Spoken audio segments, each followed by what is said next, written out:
Well, stayed in Abuja, the ECOWAS Center for Renewable Energy and Energy Efficiency, in collaboration with the Ministry of Power, have raised concern about the enormous pressure on the electricity grid. They are also advocating the adoption of a circular economy where nothing goes to waste. Senior reporter Abida Lawal reports. The lack of access to sustainable energy that is renewable, accessible and affordable, especially to the most vulnerable population, is one of the biggest global challenges. Access to energy has the potential to unlock socio-economic development by powering social services and scaling up the uptake of renewable energy for productive users.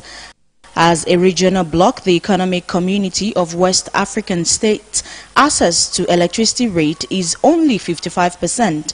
Hence, the apparent energy deficit seriously impedes any tangible and sustainable socio-economic growth.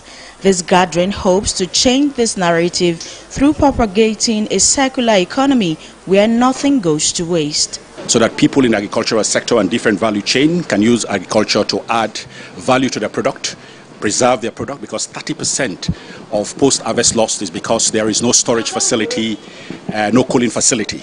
So therefore it inhibits growth of that very agricultural sector and the different value chains.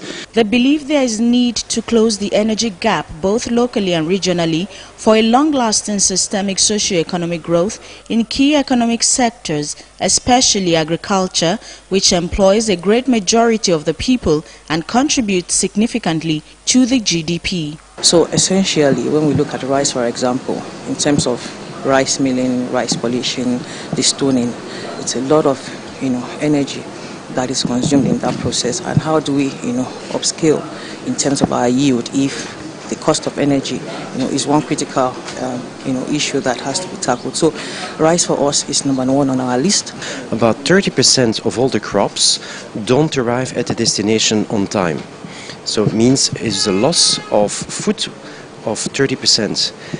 That means that if you're going to invest in energy facilities, for example, by investing in cold rooms, storage capacity and so on, then we can also link demand much more to supply, and as such that we can improve that further. It was also acknowledged that the effect of climate change and lack of access to energy has the propensity to shrink the performance of the gross domestic product of countries in Africa by 30% in 2050.